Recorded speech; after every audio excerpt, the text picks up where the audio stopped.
Good day, people. Today I'd like to broach the subject of incarceration from birth and the understanding of zero-point technology.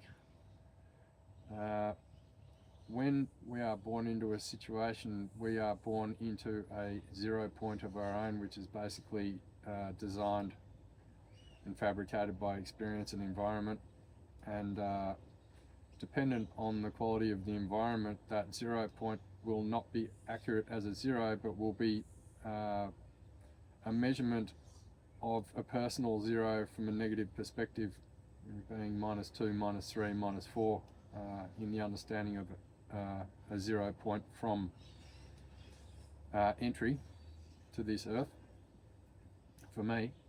And I'm going to talk about this personally because it's very difficult to explain generically. Because I was born into systemic abuse and chronic narcissism, dark triad features, I knew nothing else. So everything that I was taught, even though it was deleterious to me and my body was reacting to the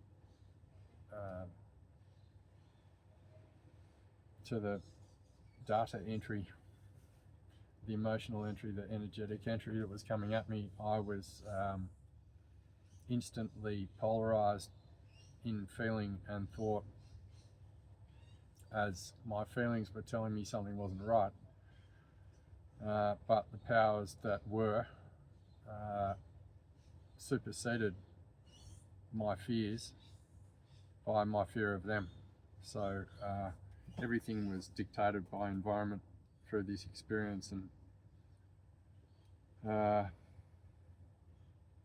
it's another one of those situations where when a child is faced with unwinnable odds, one will start to delete parts of the mind that abrase or want to create healthy conflict for expansion in those situations and find it's impossible.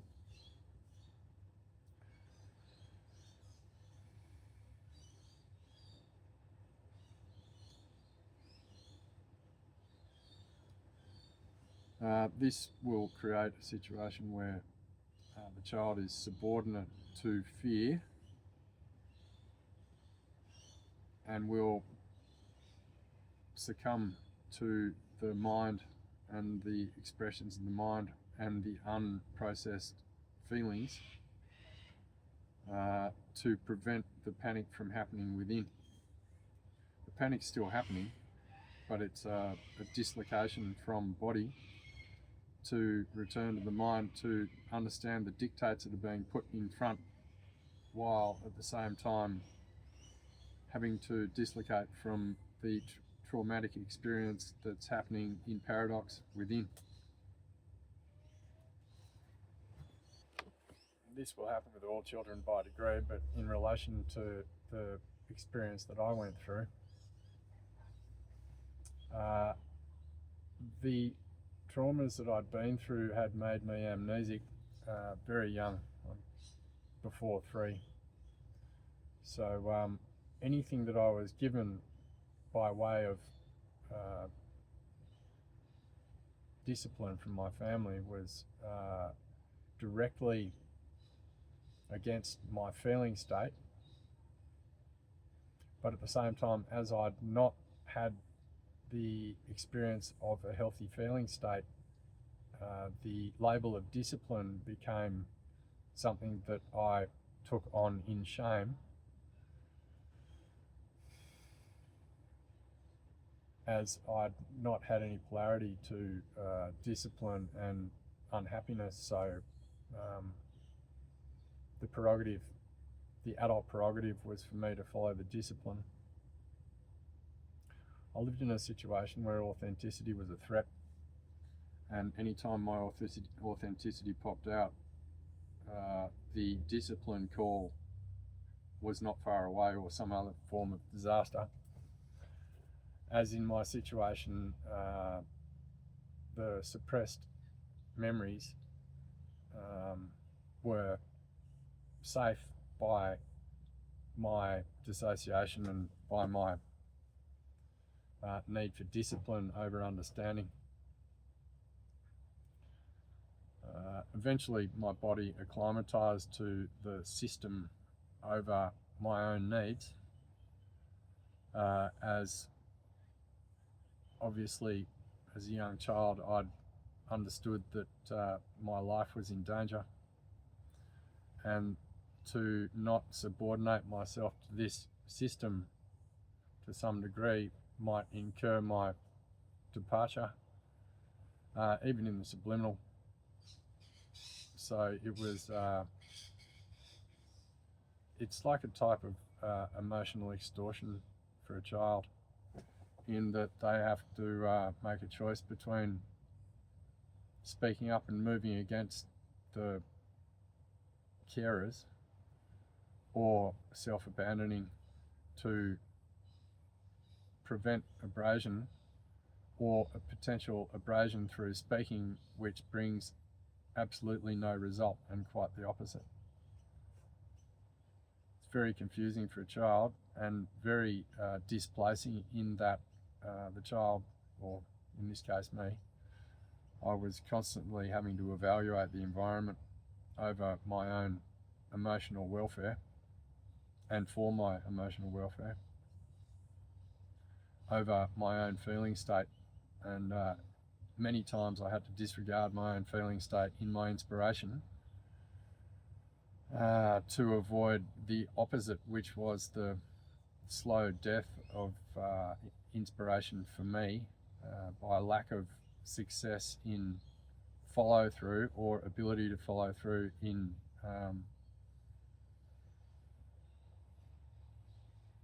achieving on my own level, and creating the chemicals that this type of achievement and success creates. Within this experience, I was very aware of the fact, well, I am now, I wasn't very aware of the fact, I think I was energetically aware of the fact that I'd never been looked upon with the eyes of love. And if there was, it was usually a pitiful love, if at all. And I'd learnt to only look in people's eyes in fear, to check what their status was, as these are the only people that I'd really been around, and my body became unaccustomed to energies of appreciation. Basically, I'd become a transaction, a living transaction, as I wasn't living in myself. I was having to follow a program, and I didn't have the syntax or the experience of knowing how to deal with healthy at all.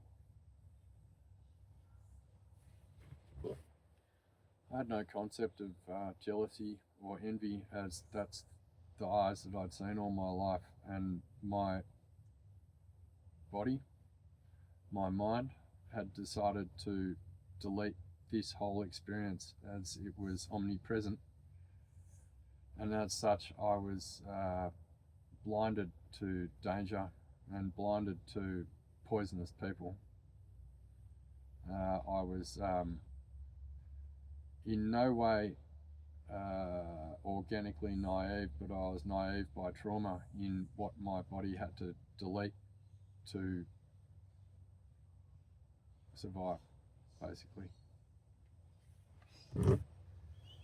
So many of my responses in these times to discipline or any other form of contact was to take on the guilt and the pain, independent of the truth of the fact, because not showing attrition was another form of ill discipline. So it's a bit of a catch-22 situation, where I was hamstrung into taking on the feeling of that situation, or taking on the byproduct of not taking on that feeling. So it was basically a form of bribery and emotional extortion, as to which form of punishment I was going to receive for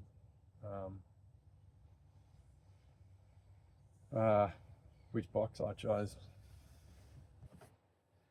By the time I was 6, I was fully subliminally programmed, and by the time I was 8, I was a program. I was a set of defense mechanisms that hid the agony, the torture, in a naive, dissonant fashion that may be hard to see in reality, because I'd never been allowed to be seen in reality. So going out into the world, and as much as I knew that these systems that I'd been affected by weren't good, had entered my system and had affected my ability to relate by the 0 point level, because while a lot of people are running at a higher 0 point than I'm now measuring myself against them without understanding the level of trauma I'd been through, and my deep loneliness around connection and how to connect, and watching that fall away from being very socially gregarious in preschool to slowly withering back through the trauma, and also the innate cruelty of children when other children are in feeling, showed me a side of society which was not as frightening as home, but reflective of the same experience. So I was, my body was starting to mirror what I'd experienced at home in fear going into public. And as I had no basis in authenticity in my personality, I had no backstop. So in these situations, my chest would just crumble, and I had no real capacity to protect, because I'd never been taught to speak out. And a lot of the times it was just a matter of wearing it and doing my best to deal with the emotions that came with that wearing it, which I'd been doing all my life.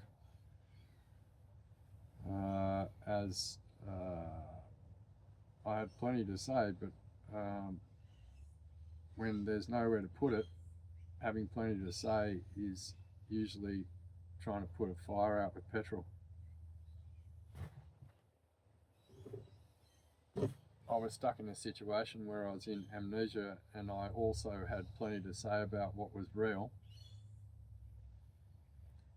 And everything that I had to say that was real basically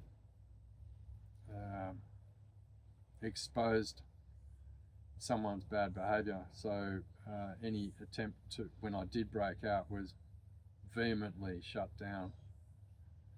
As I say, as this is the indication that the amnesia is wearing off, and if the amnesia is wearing off, there's a potential that the bigger secret will get out. So the method in this situation is to suppress via more trauma and send the child back into self-reflection, me, into self-blame and self-accusation, as there was no point of responsibility that was going to come from anywhere else. And it, as I said, a child will blame itself for anything that isn't being taken in responsibility for by the carer. It's a mechanism of self-safety where, once again, we come into dissociation because it's a futile situation for the child in speaking and not speaking. It's very hard to accumulate any self-pride when you come to a dissonant and dissociative understanding that the people who made you are your worst enemies and want to see you suffer. And this is another point of dissociation, because having known full well that I was in a penitentiary, there was no leaving. I still had to eat the food with them all and do all the things, and it was very much like a jail term, as I was wishing my life away to get out of there, knowing full well that it was a very, very slow journey with not much relief, as I didn't understand what relief was. I didn't understand what joy was. I'd had moments, and which made it even more painful, because in these trauma states, a little bit of joy can be a situation where the body will reject the joy as it hasn't had enough of it and it sees it as a foreign body, or the trauma will be that the fear of loss of that joy is so great that the joy can't be enjoyed in the first place. The violence that I'd endured had prevented me from striking out physically at all, let alone emotionally or mentally. But it had also created a massive split inside me where the terror of seeing people hurting each other brutally, it absorbed into me, straight into my solar plexus, and there was another side of me in my shadow that was very much into the violence on some level, on a shadow level, because I was in control this time, and not that I struck out at anyone, but when I saw the violence in situations, I could feel my darkness enjoying it for a change, and I think that's a trauma response to try and balance the terror. But I was probably only 6 or 7 when I recognised this, and it concerned me in my self-observation that something was amiss inside me between, I think it was the adrenalisation, and not being directly involved. The adrenalisation made me more warrior-like than the adrenalisation of copping a pounding or whatever it was at that stage. Meanwhile, back in Dream World, everybody's lauding it over my prodigious family and how lucky I should be and how grateful I should be to be in this position, and also receiving the judgments from society around the narrative they create inside their own heads around how they believe it is, which is nowhere near true. This stuff never gets spoken because it's all passive aggressive, and that's their shadow, that's their unhealed shadow working. But I see a lot of adult children out there, 80, 70, 60, 50, 40 adult children, Arrested Development, still working on child-minded principles in terms of socialisation, and not understanding what defence mechanisms look like in projection, in judging another person, while not recognising that what you're really talking about is yourself. So it's entering a world of deluded, dysfunctional adults and having to learn dysfunction, their dysfunction, to survive over one's own feeling reality of expansion, love, growth, safety, creation, imagination, expression, joy, connection, compassion, softness.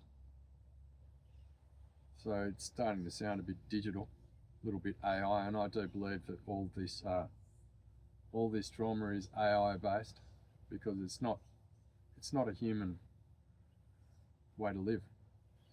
It's not human, because humans have compassion, and any human that lacks compassion is no longer human. It's as simple as that. We're seeing it now. So what we've got out there with some is a highly dysfunctional parental unit looking at source code, looking at originality and authenticity, and telling it needs to change to fit the AI code, which is bloody ridiculous, because when we look at the people who've been telling us to do this without measuring how lost they are, we know by discernment that we're being fed a lot of shit. It's a lot of bloody rubbish, because if they can't do it, if they're not living it, they're just talking about it. And this is the nature of artificial intelligence. It has no soul. An artificially intelligent person has no soul, because they're not connected. They're connected to the wires. They're not connected to the cosmos. They're not connected to the ethers. They're binary, ones and zeros. Knowledge isn't knowing, but everybody speaks knowledge without any feeling, which means that it can't be true, because if it's true, you're passionate about it. A lot of this stuff is no different to the education we received at school. This is the way it is, and you must absorb it, otherwise you're not going to fit in. Which is basically like what my family unit was. And this is how I can see through these mechanisms, was because I'd seen the minutiae before I'd seen the greater situation, and already damage assessed that situation to know what sort of damage this was going to create too. And it's just a continuance. It's a continuance of separation from self. It's a continuance of this malware input into the mind, which is directly against feeling, which is asking feeling to be subsumed in order to become a bloody robot, to do what you're told. That to me sounds like Cabbage Patch Kids. I don't know if you've heard about it, but this is the next model of Cabbage Patch Kids. This is direct line programming in terms of a social status quo that has not organically evolved. It has been procured and produced, absorbed, and then expressed as individuality. It's nothing near individuality. It's a bloody program. If you see 10 people following each other, it's a program. It's what it is. We're not here to all be like each other. This is the point. But yet this artificial intelligence is all asking us to be just like each other, because it is easier to manage if we give up inspiration and just do what we're told. So loss of feelings is giving up your 0 point to do what you're told. We have been taught to subserviently betray our souls, to support the system. And this is where so much of the mental illness is coming from, is that we have to make a decision whether we can or can't live in this system under our own steam, under our own esteem, and what is the cost of avoiding the beating to have more time in jail. That's a bit more of my childhood experience. Was I'd weighed these up very early too, very early, because I'd recognised that the beating was there, and I recognised that the sentence was already in action. I was feeling the sentence affecting me. I was already in a form of isolation, which was the cage that they'd put me in psychically and psychologically. So I was already patently aware of how long time is, and the urgency of needing to change this situation for the benefit of my own survival / evolution. So I was prepared to take the beating over subservience, and I took the beating, and the result was subservience, because my having shown the courage to meet this situation was a near fatal one. And so in my survival programming, that gets inputted as near-death experience, probably to be avoided, not anywhere near an accident. That was lethal. And there I am, not speaking out after that automatically. It's not even a thought. It's the body's survival system just saying, don't go there, which means that all of the memories and activities that had happened over that time were also subsumed, meaning that I couldn't see it coming when it was coming, and also acknowledging that there was a good chance that they had split my mind to a point when that terror was anywhere around those people, that I would leave my body altogether, and things would have happened, and I was none the wiser the next morning, because my body would even shut off the pain, my mind would shut off the memory, and I'd just wake up feeling disoriented and like shit. And because I was surrounded by these people, this lovely family of mine, once again, that disowned experience was projected out into my environment, which was, oh, it's probably just this, because it's always like this, and why wouldn't I feel like this? But it was actually hiding something much deeper. Of course, by this time, I've already had brain augmentation, and my hippocampus has shrunk to a point where I have learning difficulties, which aren't organismic to me, they're trauma-based. And then the asserting, you're highly intelligent, why aren't you getting the grades, which is another humiliation ritual, in the understanding that these people knew exactly what they'd done and the effect, and their discipline was the scapegoat, was the red herring of blame to me for not being a perfect little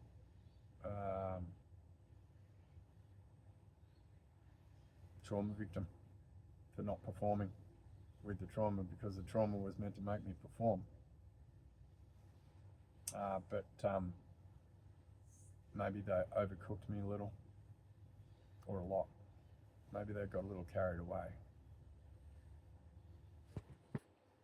It seemed very much to me like I was fighting to keep my heart intact and to keep my imagination, while the situation was doing exactly the opposite, and I knew that my imagination was absolutely necessary to be able to get through this. And the abdication from hope was an indicator that I was in pretty bad danger at that point. Familiar love and things like that had become an observation for me in regards to other people, while feeling a force field of shame around not knowing what this thing was, and feeling so shy about my experience of it in observation with other people, and having absolutely no sense of familiarity inside, and feeling very much like an orphan, as I was, already in isolation internally, as I said, and I was looking out of the bars of the cage of the experience that I couldn't remember, and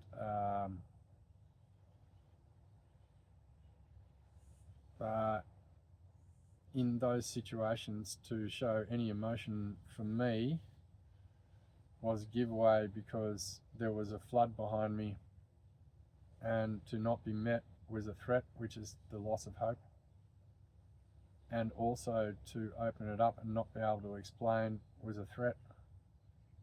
And to fall apart would be a threat too, because if people saw the true extent of what I was going through, then I was caught in a catch-22 where maybe, but probably not, people would help me. And that would cause the next problem.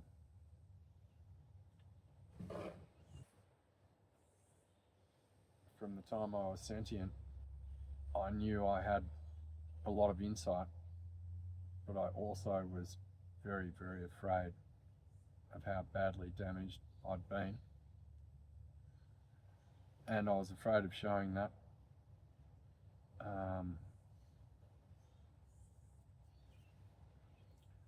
I was very frightened of the impact internally, just as much as the impact externally, because when you live in a war zone, just because the bombs aren't going off doesn't mean they're not coming.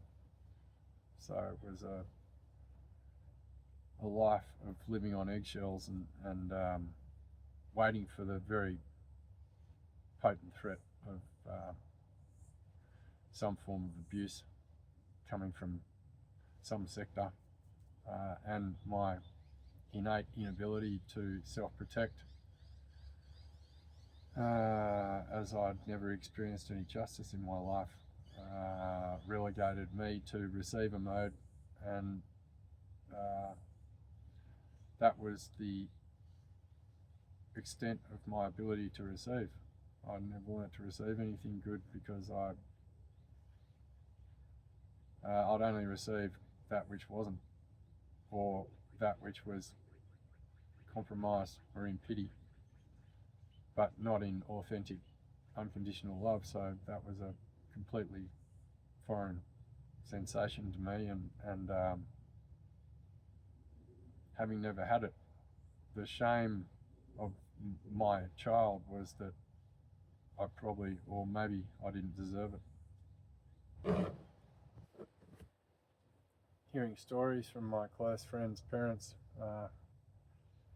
in semi-apology, stating to me that my mother had turned up to their place and advised them to keep me away from their child because there was something wrong with me. And to receive this information, I'm once again in dissonance, because it's now infecting my environment in a want to isolate via smear campaign. And I'm 15, you know. And the shame and my repugnance, my rebellion in wanting to keep that friendship independent of this level of exposure, in the hope that maybe there's some understanding of what I was going through. I later on found that my friend, who'd probably done it a lot better than me, was still having a very hard time, and it seemed that he was in a very similar predicament. Slowly learning that any contact of my friends with my family would involve passive-aggressive insinuation and put-downs, and creation of intrigue around their style of wordplay, and eventually knowing that, half knowing that I couldn't, it was best that I didn't have any of my contacts around my family at all.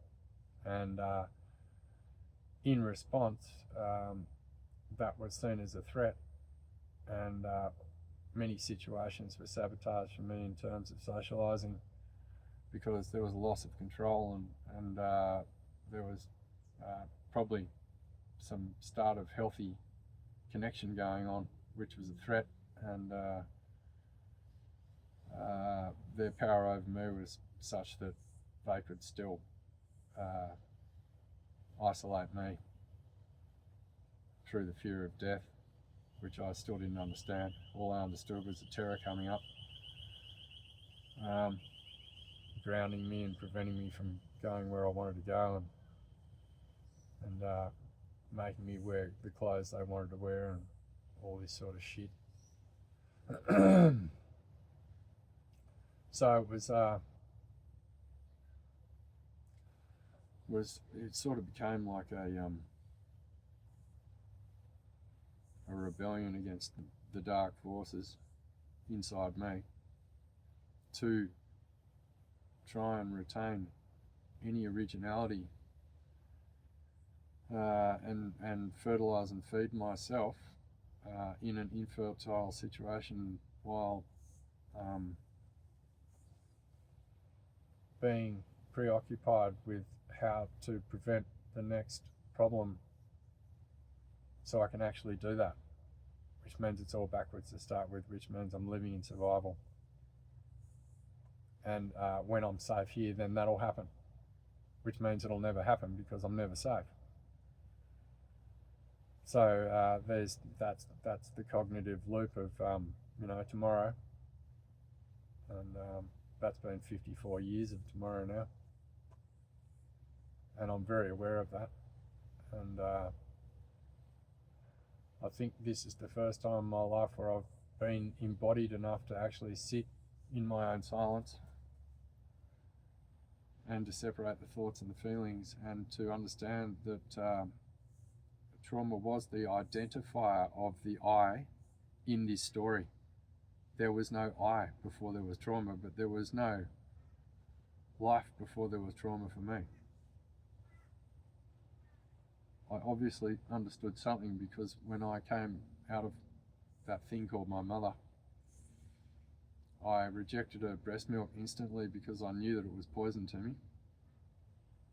And that was the start of another punishment, because I'd rejected her. But in hindsight, I've been able to understand that in the spirit, I knew what was going on, very young, and that I knew that I had to divorce her before she abandoned me.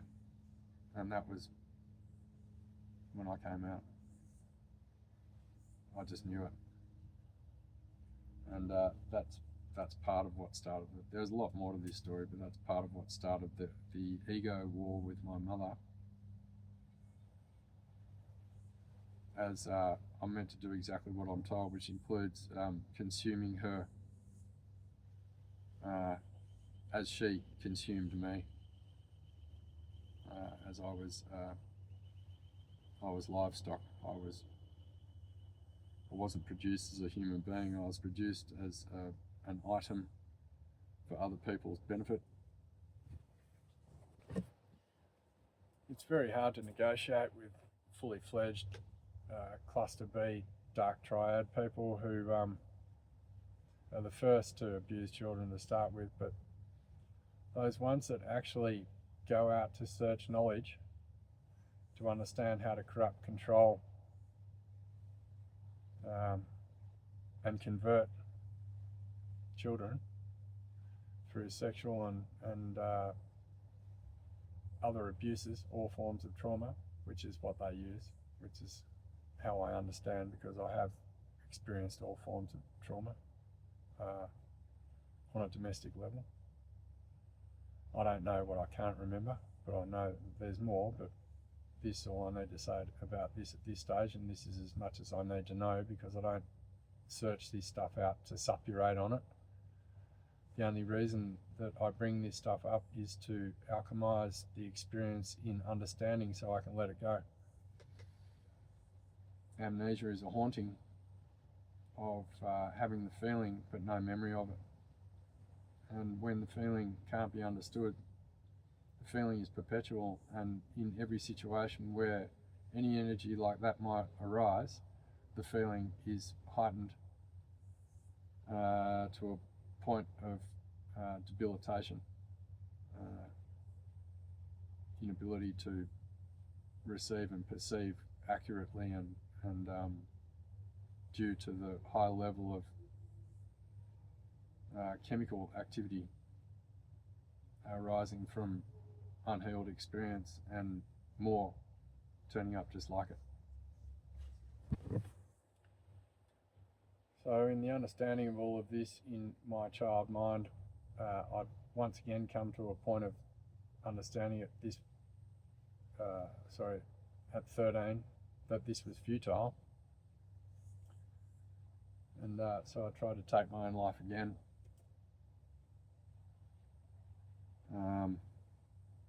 Because I knew that the time was finite for my psyche to continue to survive this, and I felt my mind breaking physically. And I felt this a number of times through my life. That's tragic. Very painful emotionally. But I knew that if I couldn't get out of this by 15, that I was going to shut down. And sure enough, 13 to 15, I was in boarding school, and I did shut down. I became a shadow of myself. And interestingly enough, I noticed that the friends that I'd made at that school over a good few years, as I started to fall in myself, all turned on me at the same time. So once again, I have to dissociate from that experience like I did from a family experience to carry on, because there's no explaining to people my situation, and they're not going to explain why they're having the reaction, because they don't even know why, because they're picking up on my agony, and instead of leaning in, as so much in this society, people are repulsed by people having authentic emotion.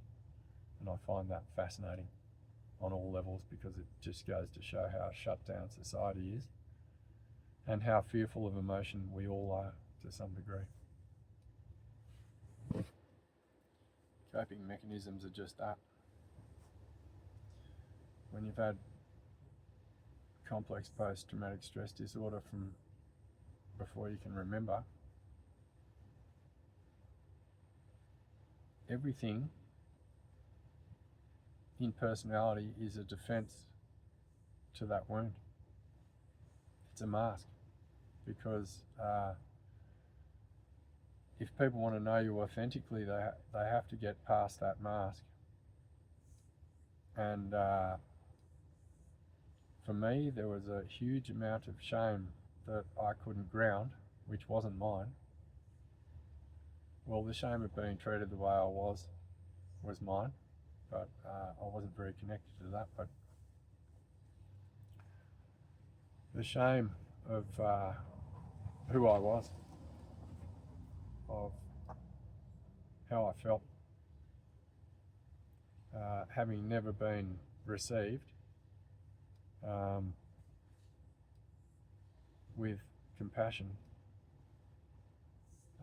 brought a lot of shame on me and pulled me away from society to a great degree, because as I said, I was a huge coping mechanism, and it was an extremely tiring program to run consistently, and yet it was the only thing that got me closer to reality, and the potential of coming back to my heart and feeling all this stuff in a level of security that socializing brought, so I could review myself and reflect on what had happened inside me and how other people worked, while also having to filter out their nuances, not in judgment, but in a want to learn properly the ways to relate without imbuing other people's dysfunctions or absorbing other people's dysfunctions while trying to fill this empty slate of connectivity, receiving village by braille. Been very much like the blind man saying, I see, a lot of my life, which was a lie. And I could say it was cerebral, but the seeing never got to the feeling part, so everything was binary and mind-oriented and intellectual. I intellectualized all feeling out of it, and also as a polarity, intellectualizing all feeling out of any goodness, or not any, but a lot, as I judged myself more, as I became more ashamed. Any goodness coming from other people, as I felt foreign. I felt like a second-rate human, and I felt filthy. I felt dirty.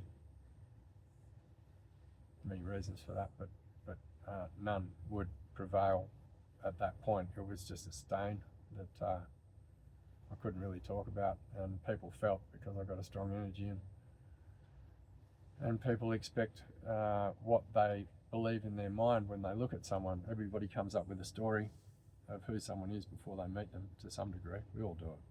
It's automatic, part of a safety mechanism, and also intuition. And to meet a man who has such strong energy but is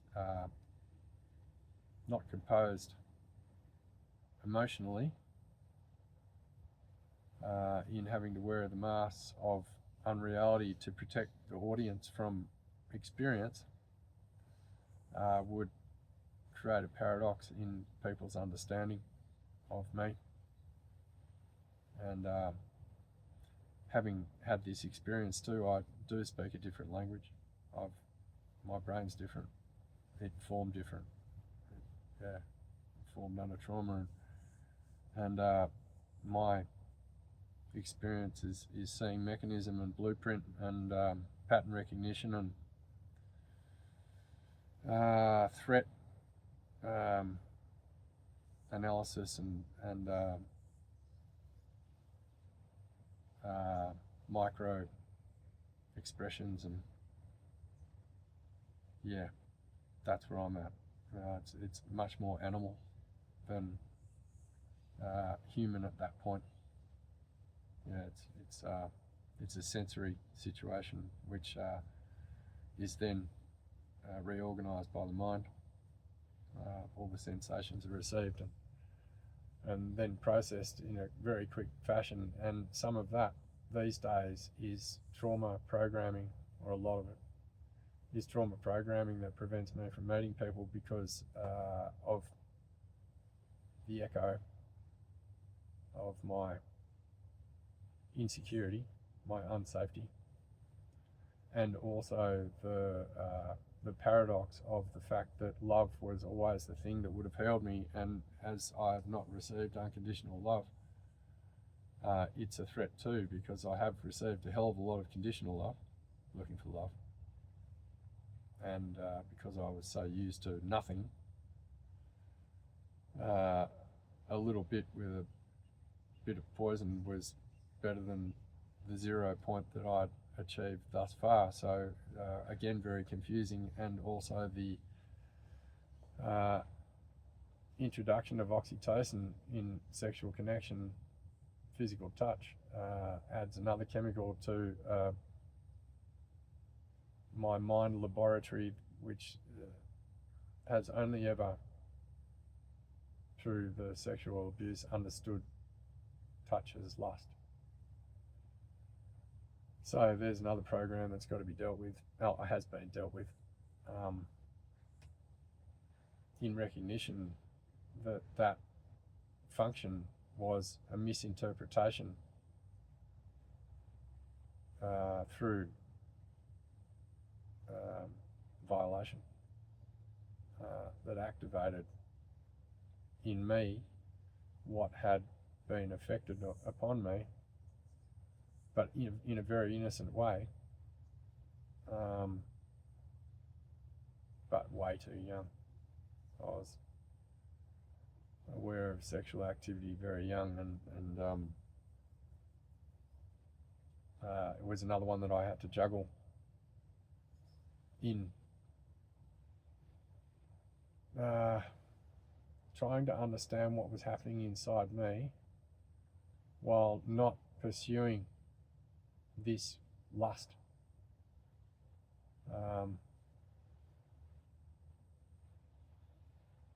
And also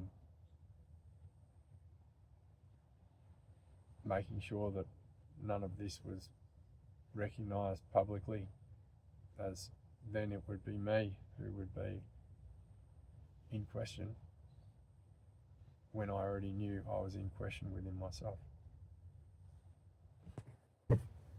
So subliminally, in my relations with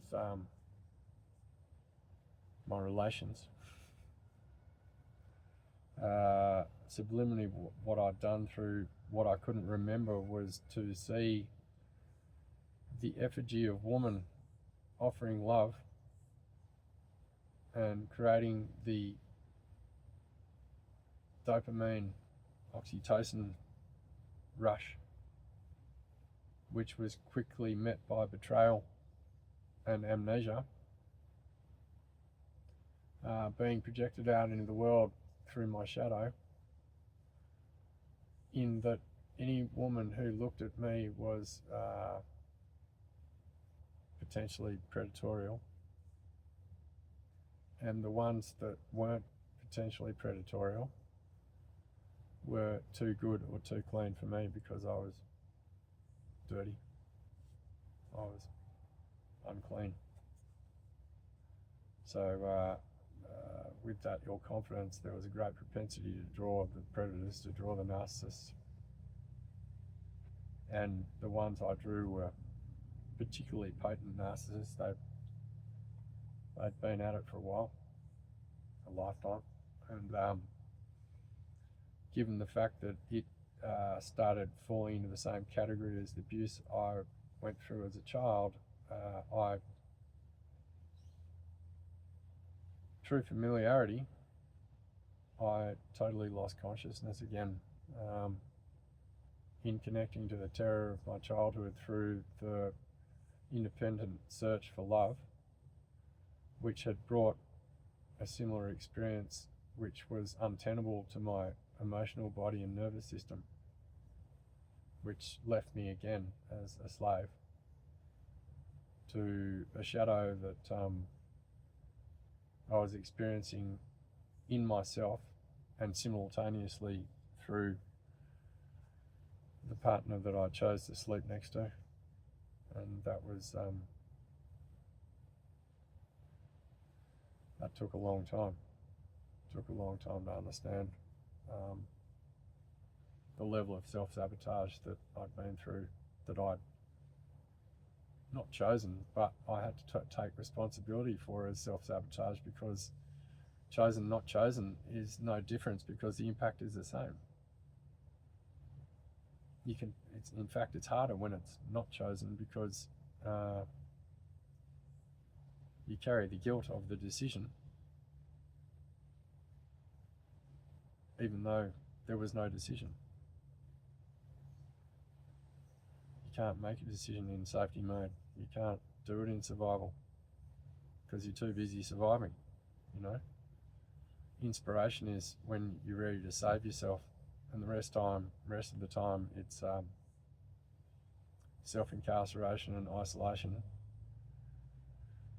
while coping with the mechanisms of the internal survival mode and the outer triggers that would support the memory. So it's a past, present, future loop, being the fear of the future, the regret of the past, and the amnesia of the present.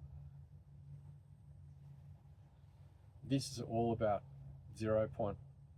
And until we're honest with ourselves about how we really feel, I think I can speak more honestly than most, having been extremely dishonest by proxy, by amnesia, by my heart-mind dysregulation. I couldn't tell myself the truth because the truth may have killed me. And in hindsight too, in the memories that I've been receiving over time, understanding full well that this was going to be a long period of adjustment as I feel the occasional excitement of branching out in the world, and then feel the fall again into processing. And each time the child is really excited about the progress, and then when the process starts again, it starts to feel a little loop-like, because the mind wants to measure that you are making progress, and all of a sudden you're back where you were. And this is the discipline bullshit too, you know.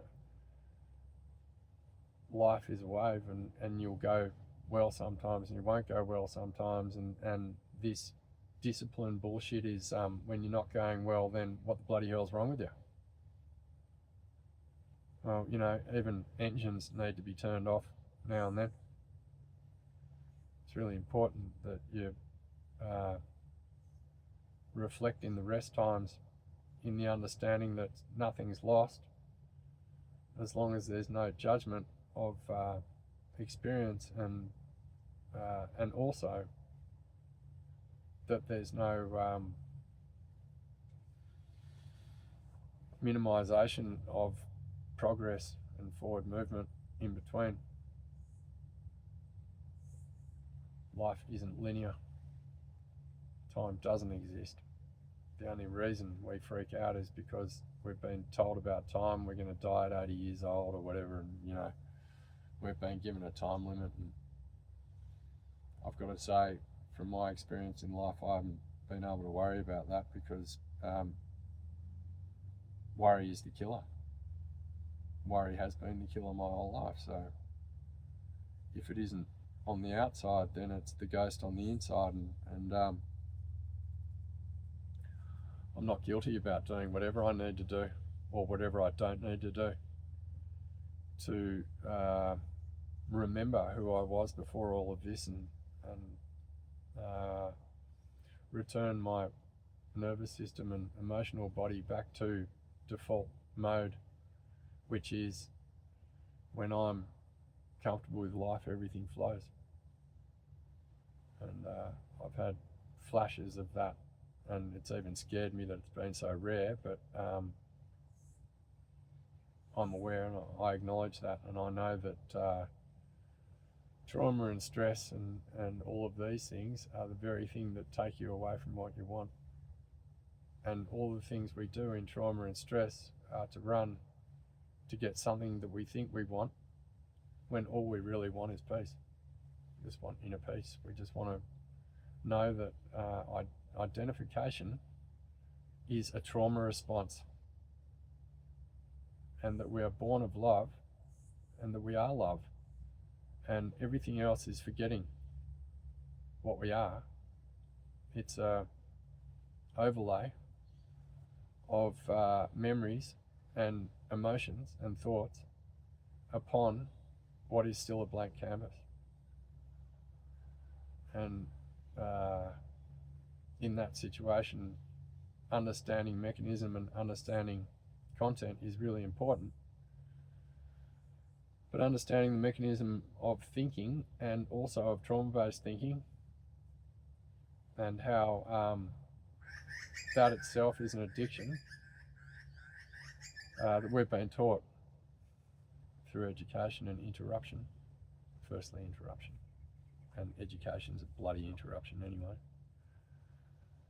And at the expense of our own internal voice and intuition, which is actually our soul. And to be grateful to the body and the mind,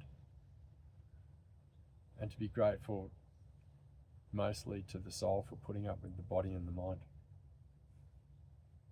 To be thankful that, above all, your spirit, my spirit, hasn't given up on me, that my spirit knows my worth, even though I'm stuck in this hologram still wondering what it is.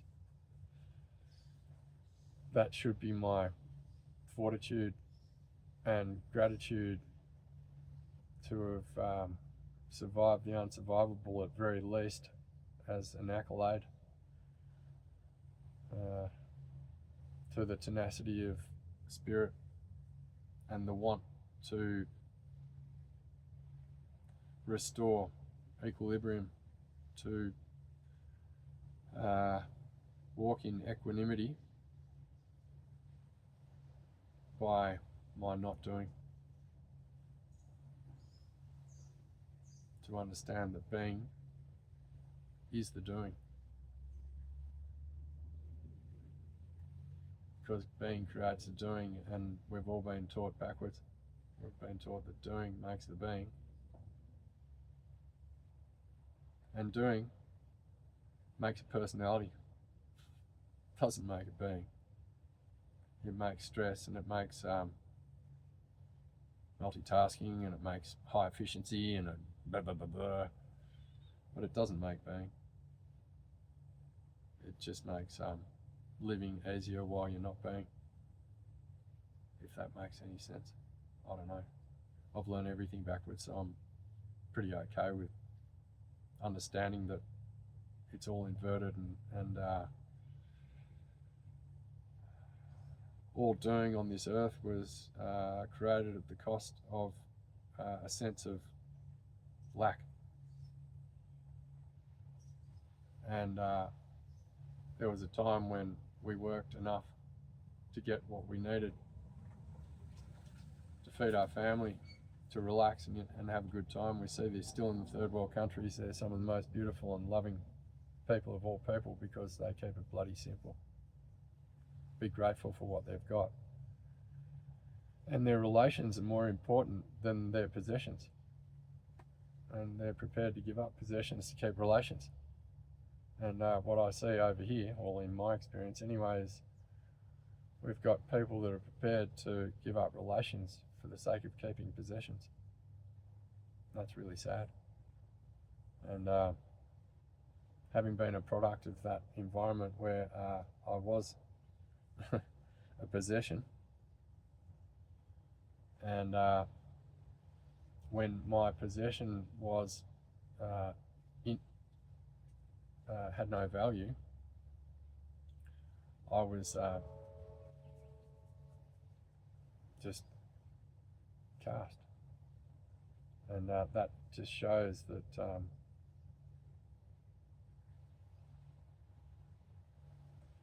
people only care about doing, about what you can do for them, are usually pretty shallow people, in my judgment, and I'll own it. Because we're here to understand each other's spirit and soul. We're not here to understand what our usefulness is other than our beingness.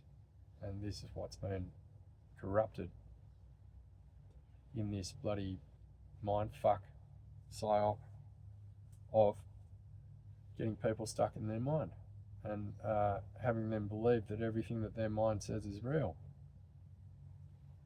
And then having a dialogue about it and spending half a day having conversations that you've never had from 10 years ago. Because the ego's, the identity is still hurting.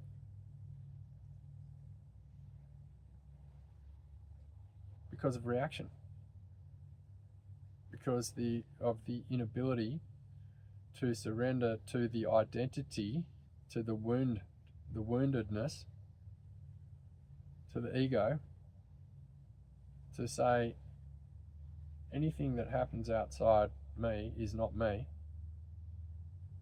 and anything I react to inside me is me. So then you are in control of your own being, and anything that is happening inside you is a direct choice or a recognition of unconsciousness, which is a form of amnesia, which is why we keep talking in our heads all day and answering as well. Trauma is one that'll bring up a lot of old situations that probably weren't properly addressed at the time, and there is a soul wounding. There's an ego wounding around a want to ameliorate that situation, and it's already gone. It's past. So what we're doing is we're still in the now, but we're experiencing the past now, which means that we're basically not present. And this is the mechanism, is to be present with your thoughts, to be present with your feelings, to not push your feelings away. As difficult as it is to not assign story or meaning to your feelings, and to not identify with the thoughts. Because the thoughts are not the I, and there is no I. Ask who is asking. Ask who's asking and see what the answer is. And then you understand thought. Thought is a hologram. Most of your thoughts aren't yours. But we personalize them because they're in our head, and then we call them I. Identity. ID. Artificial intelligence. Yes. Our minds are transmitters and receivers. So everything that we've thought, heard, and experienced over time is up there for grabs. And if there's no pilot at the wheel, it's a free-for-all. And you'll call it you. And you'll call it fate. And you'll call it your depression and your narcissist and your experience. But there is no you. You are not your experience. You had one. You have one, but you're not it. That's why you have an experience. You are not the experience, you are the experiencer.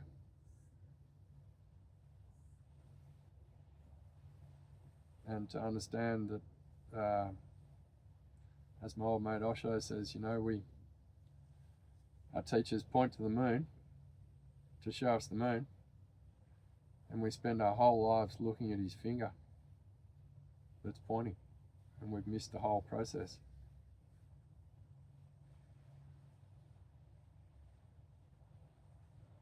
Because they're just trying to show us how to think, not what to think, because we have not been taught how to think. We have been taught. We've been thought out very well, and this is why social programming and society follows social programming so adamantly. It's because the further away we are from our internal being, the easier we are to program. And having started before nappies, I think I'm in authority to speak about this because I'm coming back from where a lot of people don't even know they are. And with that, I think I'll leave it there. Love you people. I wish you well. Take care. Bye.